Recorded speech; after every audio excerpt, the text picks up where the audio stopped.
Now let's go ahead and do a third example. Example 3. We have f of xy is equal to, this time we'll do 4xy as our function,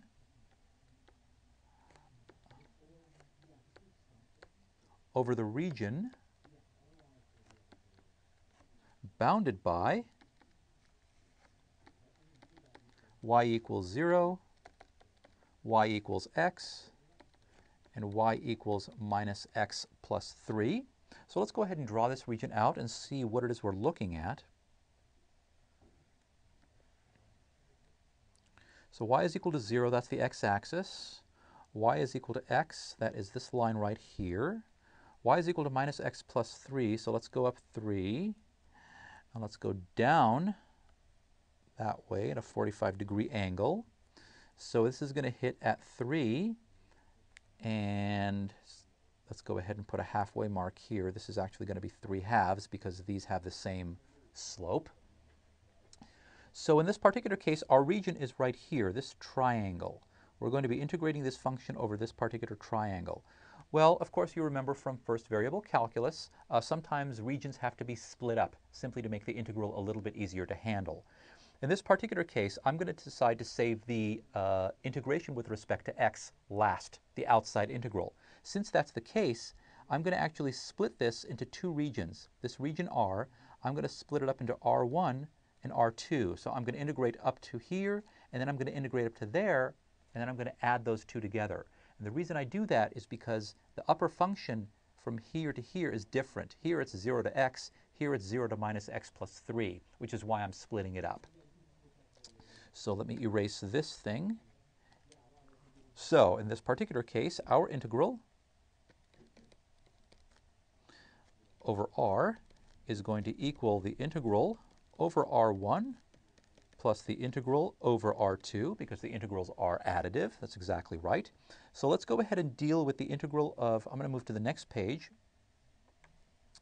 So the integral over R1 is going to equal the integral from 0 to 3 halves. That's the first half. And the y value, let me draw my domain again real quickly so I have it here. It's going to be that and that. Okay, so the y value is going to go from 0 to x. And my function is 4xy dy dx. Okay, that's, equal to the integral from 0 to 3 halves of 2xy squared. I'm integrating with respect to y. I'm holding that constant. Y squared over 2. The 2 and the 4 cancel, leaving me 2xy squared. And I'm evaluating that from 0 to x dx. And that's going to equal, well, 2 times the integral from 0 to 3 halves. When I put x in for here, it's x squared times x is x cubed. So it's x cubed dx. This is 0, so it goes away.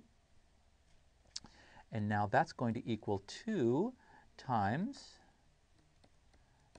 x to the 4th over 4, evaluated from 0 to 3 halves. And when I go ahead and do that, I get 81 over 32. So that's the integral with respect to the first region. Now we'll do the integral over the second region, this region right here. So the integral over region 2 is equal to, now we're integrating from 3 halves to 3. So 3 halves to 3, and the y value is going to be 0 to minus x plus 3, because now the upper function is minus x plus 3. And again, our function is 4xy dy dx.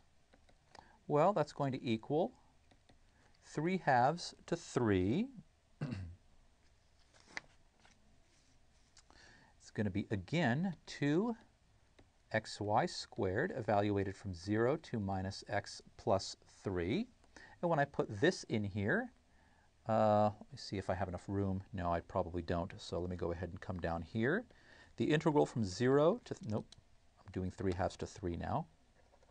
Again, keep track of our numbers. From 3/2 to 3, it's going to be 2x times minus x plus 3 squared, because the 0 goes away, so I'm just putting this into that, dx. Oh, crazy.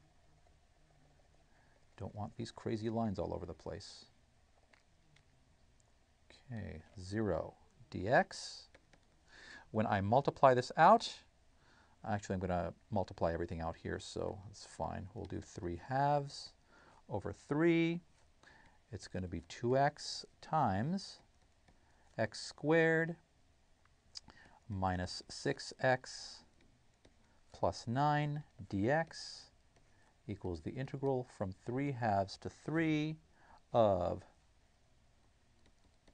2x cubed minus 12x squared plus 19x dx.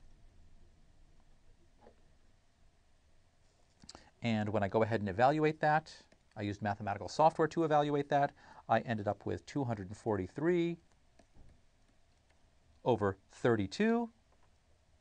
Therefore, the integral of f over our original region R is equal to the 81 over 32, the integral over the first region, plus 243 over 32, the integral of the other region, equals 324 over 32. That's it. Okay, so in this particular case, I took this region and I divided it into 2 regions and I did 2 separate integrals. There is a way to actually do this as one integral by just reversing the order of integration, doing dx first and then doing the dy. And I'll go ahead and show you what that is. I won't do the integration, but I'll show you how to approach it.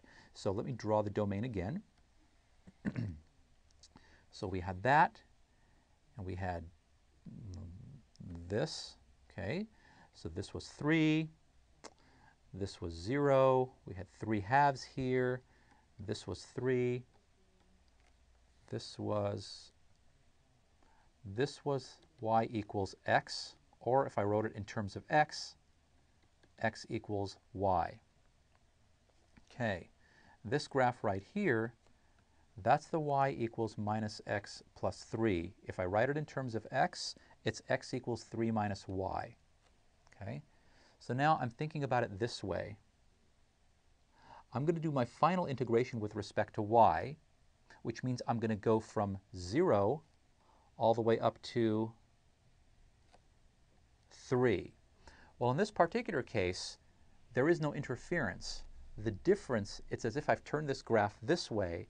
The difference, this length right here, okay, that I'm going to be integrating this way, this length is the difference between this function and this function. So in this particular case, I can go ahead and take the difference between this function and then integrate with respect to y this way. So the integral looks like this. Okay. The integral from 0 to, this is not 3, this is actually 3/2. 0 to this value right here is 3/2. If you solve simultaneously, this is x is 3/2, this is y is 3/2. So this y value is 3/2. So 0 to 3/2, the integral, well, it's going to be, we want to keep this positive, so we're taking this function, this is the lower, that's the upper, so let's go 3 minus y to y, 4xy, this time we're going to do dx dy. That's it. So you can do this as a single integral as long as you change your perspective, and if you're integrating finally along this direction, the first integration that you do, which is going to be this way, well, this difference always stays the same in the sense that it's always going to be a difference between this function and this function. And that's it. So the outer integral covers the entire region. I didn't actually have to break this up, but the way that I chose to do it, simply because I like doing x last, I had to break this region up into two. And the reason I broke it up into two is because the y value is actually different depending on which function I'm working with past this 3/2 mark. So that's it. That's our introduction to double integrals.